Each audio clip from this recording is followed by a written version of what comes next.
With over 25 million copies sold, it's hard to argue that Battlefield 1 was a failure. In fact, it sold almost twice as many copies as the next most successful game, BF3. So why is it then that among Battlefield veterans, it's almost universally panned? Well guys, this is BillyEatWorld again, and let's find out.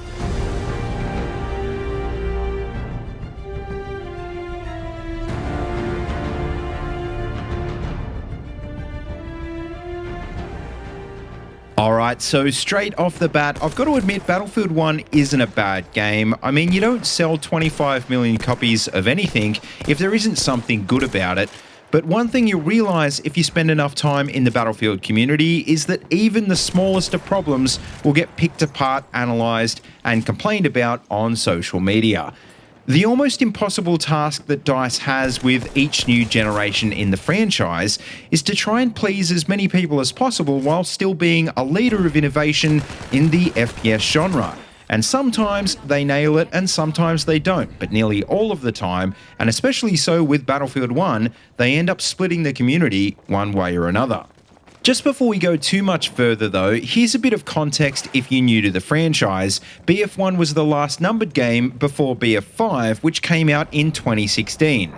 And leading up to BF1, well, the franchise was on a winning streak, with BF3 in 2011, BF4 in 2013, and even though it wasn't as good, Battlefield Hardline in 2015, which was an unexpected extra cherry on the top.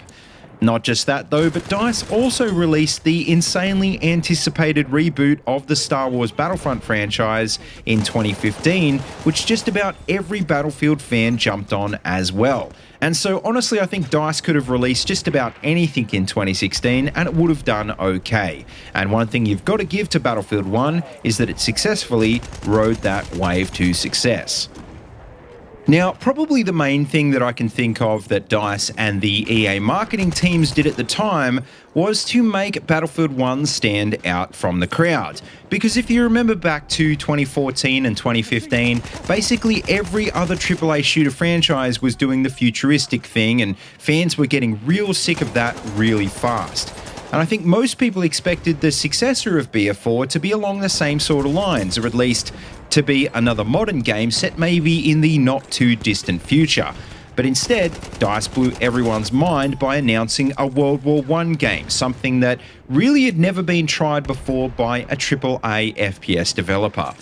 Not just that, but they backed it up with one of the most intense trailers I think I've ever seen, featuring instantly recognisable characters like, for example, the Red Baron. And look, most people bought into the idea hook, line and sinker because, well, it was new, it was fresh, and most importantly, the visuals in the trailer were absolutely stunning. But I can just remember at the time thinking, and it might seem a bit morbid, but how do you make the mechanised slaughter of 20 million people into a fun video game? And well, the answer is you can't, which was Battlefield 1's first and biggest mistake. It looked the part, it sounded the part, but it could never be a true representation of what World War I was all about. Now, like I said, visually the game was stunning and still is, surpassed only by probably Battlefield 5 and not even a handful of other shooter games. Advances in 3D content capture techniques had allowed the devs to create an almost photorealistic world, and in that respect, it was super immersive. But the problem was, none of the locations felt really authentic, even the ones based on real battlefields, because the action was just way too fast and dynamic for World War I. And the weapons didn't feel believable either. Most of them were either semi or fully automatic, which doesn't make sense in a setting where everybody probably just used bolt-action rifles. With that being said though, in the interest of staying true to what fans expect of a Battlefield game, all of that would have been completely fine, except they didn't. Because on one hand, you could use those automatic weapons which never existed in the real war, but on the other hand, in the interest of historical believability, there was no way of customizing your loadout like you could in previous games. The insanely deep customization sandbox meta introduced in BF3 and put on steroids by BF4 was almost instantly thrown out the window, which is a huge deal considering that in a first-person shooter game you never see the person you actually play as, meaning that your weapon basically becomes your character. Now, as annoying as the changes to the weapon customization system were, none of them really mattered anyway because hardly any of the guns in-game were worth using. Because one of the most unpopular and important changes that BF1 made to the core gunplay was to turn the meta into basically rock, paper, scissors when compared to previous games like BF4. Firstly, DICE did away with the concept of all kit weapons, meaning you couldn't, for example, run around with a carbine with your recon, and each of the main class weapon archetypes was suited to their own niche range. Which on paper I guess kinda sounds like a good idea. I mean, you're meant to rely a bit more on your squad mates, right? But in reality, the thing is, most players tend to lone wolf, and they all pretty much hated that new meta. Not just that, but Battlefield 1 also introduced a bunch of other super annoying mechanics like the sniper sweet spot, which gave you a guaranteed one-hit kill between certain ranges and obviously led to servers full of camping scouts. And also for a long time, tanks were painfully annoying in-game as well, because not only did DICE make them super powerful, there was hardly anything to kill them that made sense in the World War I theme. There was a lot of other little annoying things as well, but most importantly, I think by far the most annoying thing in Battlefield 1 was the visual recoil mechanic when you fire your weapon. And, well, if you really want to understand what I'm talking about, the best way to do that is to go and play Battlefield 5 for an hour and then switch over to BF1, and by comparison you'll see you literally can't see what the hell you're shooting at about half the time. So, bearing all of that in mind, it's pretty obvious to see why Battlefield veterans didn't get into the new game and why so many people went back and started to play Battlefield 4 again, even though it was quite a few years old by that point. In fact, when you take a look at the active player base stats right now, you'll actually see that BF4 still has more active players than BF1, which is insane considering it's 3 years older. Here's the thing though, and here's why I think it's really important to have this discussion now.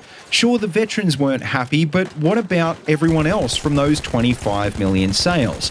And well, it is safe to say that a lot of those people were more casual players who joined the franchise in Battlefield 1, but a lot of them did become fans of that style of gameplay and are still with us in the Battlefield 5 community today. And that brings me to the last point, which is that I really think the single biggest mistake DICE made with Battlefield 1 was, like I said, the reason it was so popular in the first place. It was just way too different. It attracted millions of new players, sure, but in doing so, it also split the core player base in such a way that now almost no one in the Battlefield community can actually agree on what a Battlefield game should be like. Battlefield 5 has done a decent enough job of trying to recapture the depth and gunplay of the earlier games in the series, but still maintain that aesthetic and the beauty of Battlefield 1. But the problem is, it hasn't really nailed either, and not everyone's happy with the result. And it makes me wonder if DICE are going to be able to solve that problem in the future without abandoning half of their players one way or another.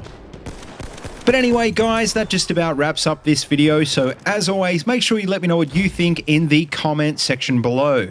And also let me know when you joined the Battlefield community. Are you one of the old school veteran guys, or are you a new school guy who joined at the start of Battlefield 1? As always though, don't forget to like, comment and subscribe, and please feel free to check out the links in the description if you want to see any more of my videos. And also don't forget you can find my Twitter and Discord links down there as well if you want to keep in touch. And as always, until next time, see you later and have a good one.